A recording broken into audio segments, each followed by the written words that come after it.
I'm not against companies trying to create something new and different or work their way into the gaming industry. It's a giant market and everybody wants a piece of the cake, and Netflix apparently is the next company to try and find a way to make money from gaming, because apparently Netflix has major plans to add video games to their service, and supposedly they could be planning a partnership with Sony. And while this sounds like it could go in a positive direction, I'm also very worried about Netflix trying to work their way into this industry, because Netflix is a giant company, and we've seen lately what giant companies have done when they've tried to enter into this market.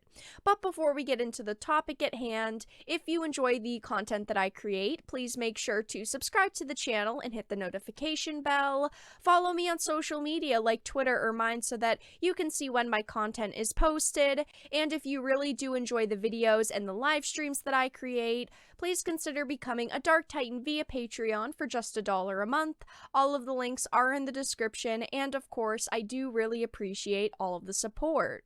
So it says Netflix's big gaming plans aren't really about creating video games, according to a Netflix job listing. I have several articles that I do want to read and I do want to reference, but we'll start with this one.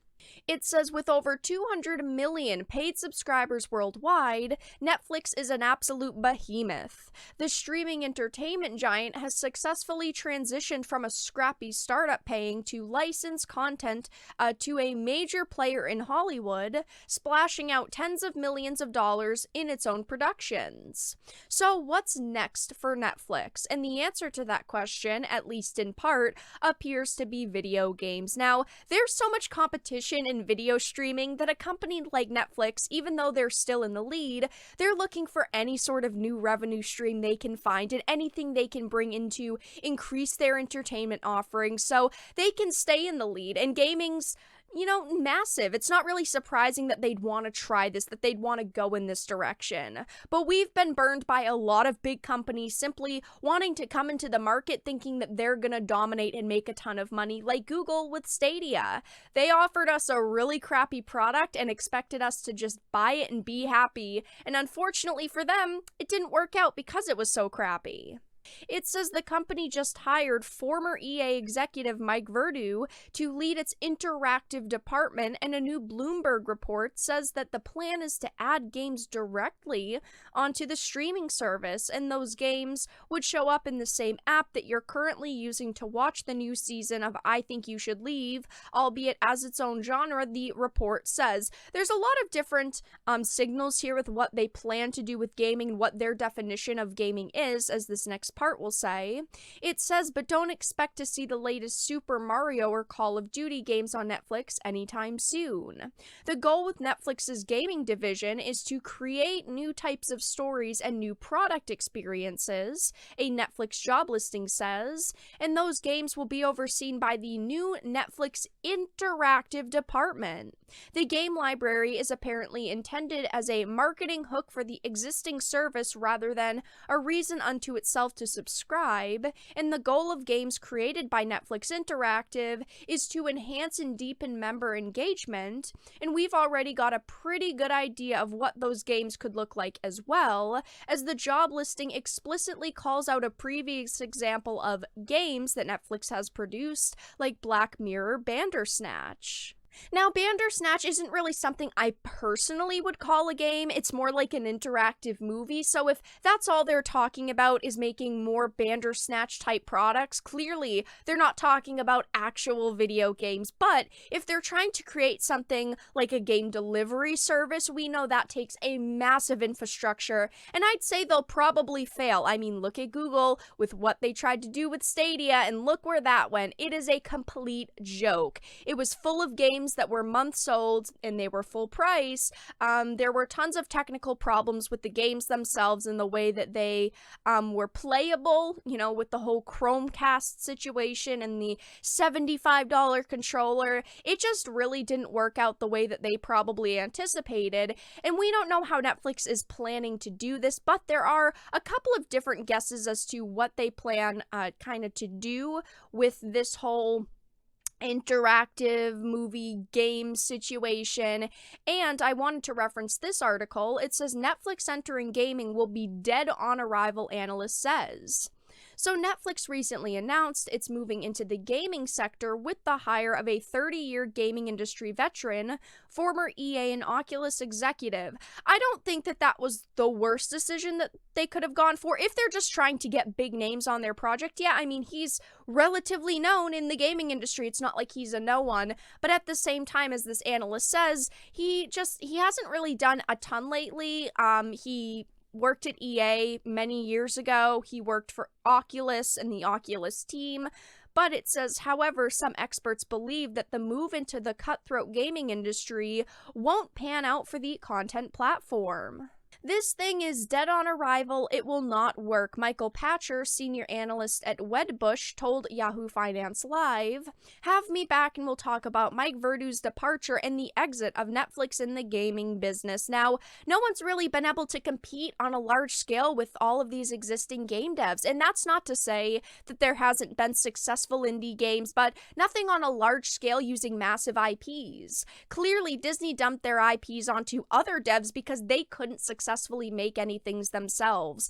I don't want to be negative here, but if Netflix is planning on just coming into the gaming industry with interactive movies, basically, or interactive games as they want to call them, they're not really going to get that far. Bandersnatch was cool, it was interesting, but it's something that people, I think, would get tired of pretty quickly seeing those constantly. And unless they plan to go in a game delivery service direction, I don't really know what they plan to do. They need some way to get into the industry, and making new Bandersnatch type projects isn't going to work.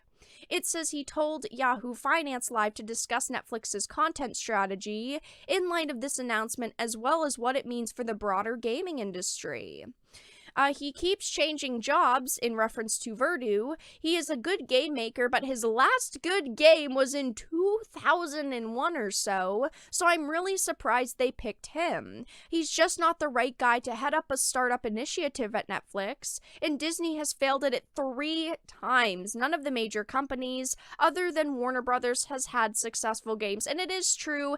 At the same time, I feel like if Netflix wants to get into this industry, they've got to do something new. They've got to offer people something, and I just don't see what they could offer us. And I also wanted to head over to another article by Tom's Guide that says Netflix's gaming plans could involve PlayStation partnership. This truly and genuinely is the most interesting news that I've seen out of this situation, because it says last week it was revealed that Netflix had fired the starting gun on its gaming ambitions with the hire of Mike Verdu, but Netflix was extremely tight-lipped about what its gaming plans would ultimately look like, with everything from more choose-your-own-adventure style content to full-fledged AAA content.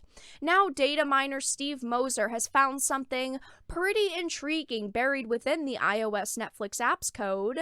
Not only did he uncover a possible logo, a shark fin emerging from the water, as the current working name is apparently Shark, but he also found an image of a pair of DualSense controllers, and artwork from Ghost of Tsushima, an amazing game, by the way. Notably, these images were all removed when the app later was updated. It says, plus, while Sony Pictures and Sony PlayStation division are definitely separate entities, it would be remiss not to mention that Netflix recently signed a deal to stream the company's movies once their cinema run was complete. That includes the upcoming Uncharted movie, potentially providing a nice bridge between movies and games. This is actually really intriguing because while it sounds like they want to go in more of an interactive movie direction, if they actually wanted to do anything with games, they'd need controllers, they'd need partnerships with companies, and maybe they're going to make a partnership with Sony Interactive Entertainment. We don't really know. It's just a guess, but this to me truly is the most interesting information we've gotten because it was removed. They tried to act like it didn't exist, like this didn't happen, but people figured it out and people found those images. Now, I'm not against companies trying to do something different or work their way into the industry. Netflix has a ton of money to throw at shows and movies, so maybe they could find a spot in the gaming market, but to work your way into the market at this point, you need something new or unique to bring to the table, and I don't really know if Netflix is gonna do that. We don't have any more information right now. It's definitely something I'm going to keep my eye on, but that's all that I really had to discuss in this video. Let everyone know your thoughts in the comments section down below. If you enjoyed this video, please make sure to give it a like, share it, and subscribe to the channel. And of course, if you didn't, make sure to give it a dislike. I appreciate your support either way, but I will talk to you all again in the next video really soon.